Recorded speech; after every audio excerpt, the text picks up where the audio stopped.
et bienvenue dans la chaîne Mathématiques Sciences. Aujourd'hui je vais présenter et expliquer une nouvelle vidéo qui est une vidéo donc en nombre et calcul et plus précisément une vidéo d'exercice dans laquelle nous allons revoir comment on peut additionner ou soustraire des fractions de même dénominateur.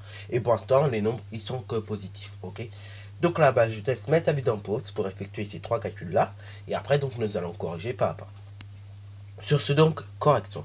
Alors donc là, rappelons quand même la petite règle qui nous permet d'additionner des fractions. Donc là, je vais vous la rappeler sous forme de carte mentale puisque j'en ai fait une justement sur le sujet. Et après, donc une fois que nous avons rappelé la règle, et nous aurons qu'à l'appliquer. Donc petite règle que j'ai faite sous forme de carte mentale.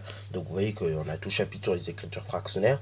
Mais là on va surtout se pencher sur l'addition et la soustraction. Puisqu'aujourd'hui on va juste additionner et soustraire des fractions. Après donc on fera d'autres opérations comme la multiplication, la division et les 4 opérations maintenant. Ok. Mais là pour l'instant on va juste se pencher sur l'addition et la soustraction. Donc là pour additionner ou soustraire des fractions, il faut déjà qu'ils aient le même dénominateur premièrement. Deuxièmement, une fois que nous avons deux fractions du même dénominateur, et si on veut les additionner, donc, qu'est-ce qu'on fait? On additionne tout simplement les numérateurs entre eux, et on conserve toujours le même dénominateur. C'est ça qu'on peut voir donc pour la première règle. Vous voyez qu'on a toujours le même dénominateur, et on a juste à additionner les numérateurs entre eux. Et le dénominateur, qui est C ici, il est toujours conservé de dénominateur C. Et là, les nombres A et B sont additionnés entre eux. Exemple, 3 sixièmes plus 5 sixièmes. Et du coup ça fait combien? Ça fait 8 sixièmes. Et 8 sixièmes, bon, on peut simplifier, ça fait 4 tiers, ok. Voilà, donc un truc aussi, faites attention à simplifier toujours à l'arrivée, ok. Comme ça c'est nickel. Bon, ainsi, quand on a à soustraire des fractions, c'est un peu le même principe que pour l'addition, sauf que vous voyez, il faut toujours un dénominateur en commun. Et au lieu d'additionner les numérateurs entre eux, on soustrait les numérateurs entre eux. Donc là, prenons toujours nos nombres A, B et C. Nombre C qui est le dénominateur commun aux deux fractions, et les nombres A et B qui sont les numérateurs.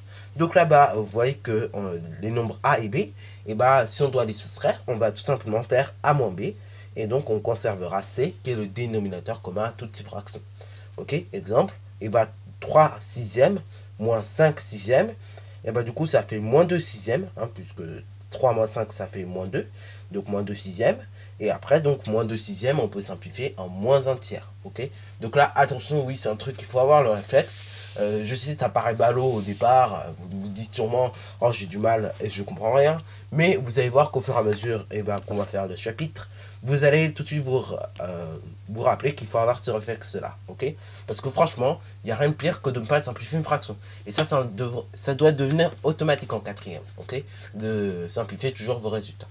Bon, alors là, c'est parti mon kiki, donc, réalisons donc le calcul A. Bon, calcul A, donc c'est tout simplement le suivant, c'est A est égal à 2 quarts plus 3 quarts. Donc là, tout simplement, on a le même dénominateur en commun. Donc déjà, on sait que ça va donner des quarts, ok, puisque des quarts plus des quarts, ça donne des quarts. Et ainsi, ça donnait combien de quarts? Et là, ça a donné le 5 quarts, ok? Puisque on additionne les numérateurs entre eux. Donc on additionne 2 et 3, ok? 2 et 3, ça fait 5. Et ça fait donc 5 quarts. Voilà, je récapitule. Tout simplement, on a le même dénominateur commun, donc 4. On laisse ce 4 donc au résultat. Et ainsi, on additionne les numérateurs entre eux. Donc 2 et 3, ça fait bien 5. Voilà, et attention aussi quand vous faites vos traits de fraction et vos signes égales, essayez de faire en sorte que vos signes égales soient au milieu du trait de fraction, ok?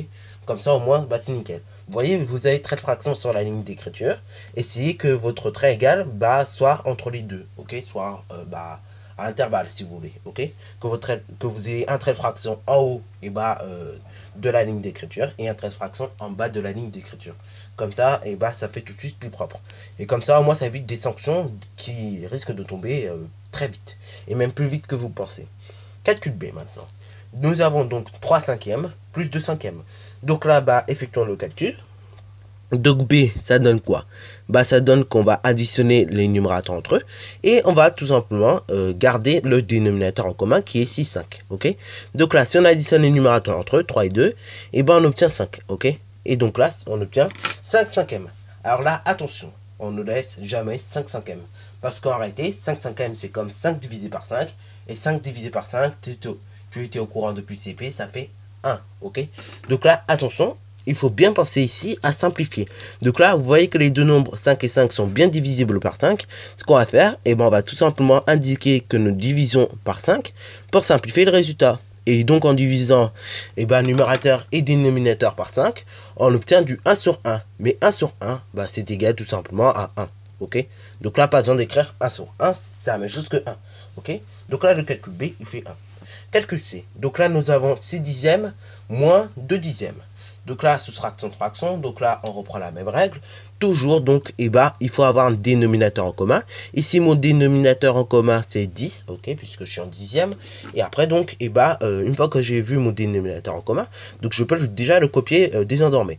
Donc là, nous allons tout simplement obtenir des dixièmes déjà. Et après, combien de dixièmes? Bah là, c'est simple, on fait la soustraction des deux numérateurs. Donc on fait 6 moins 2, 6 moins 2, ça fait 4. Donc ça fait 4 dixièmes. Bon, 4 dixièmes, encore une fois, c'est bien, mais c'est pas assez, c'est pas simplifié si vous voulez. Parce que 4 et 10, ils sont dans une table en commun. Ils sont dans la table de 2 déjà. Ok, ils sont divisés par 2. Donc là, pareil, il faut simplifier la fraction, ok, ou la rendre irréductible, ok. Donc là, pour la rendre irréductible, ou pour la réduire, ou pour la simplifier, on va diviser tout simplement numérateur et dénominateur par 2. Voilà, et ainsi donc nous allons obtenir une nouvelle écriture fractionnaire. On va obtenir que C du coup est égal à 4 divisé par 2, donc 4 divisé par 2 ça fait 2, et 10 divisé par 2 ça fait 5. Et là on va obtenir que C ça fait 2 cinquièmes. Et là tout de suite c'est beaucoup plus réduit. Généralement aussi quand vous simplifiez une fraction, ok, généralement votre résultat déjà d'une est plus réduit, et de deux vous voyez tout de suite la proportion. Par exemple 2 cinquièmes, vous voyez qu'est-ce que c'est. En gros c'est une pizza qui a été coupée en 5 et vous avez pris 2 morceaux quoi. Et vous voyez à peu près combien ça fait 2 morceaux. Alors que 4 dixièmes d'une pizza, vous voyez déjà un petit peu moins bien qu'est-ce que ça donne. Donc là, c'est pour ça qu'il faut toujours réduire, simplifier ou bien rendre irréductible une fraction. Ok? Donc, parce que comme ça permet aussi de mieux visualiser votre proportion qu'il est question. Ok? Par exemple, 5 quarts, on voit tout de suite qu'est-ce que c'est. Hein. C'est en gros une pizza coupée en 4 plus tout simplement un quart d'une autre pizza. Ok? Bon, voilà. Donc, sur ce, c'est déjà la fin de cette vidéo. Si tu as bien aimé, n'hésite surtout pas à liker, à commenter et bonne reste à toi en mathématiques et en sciences.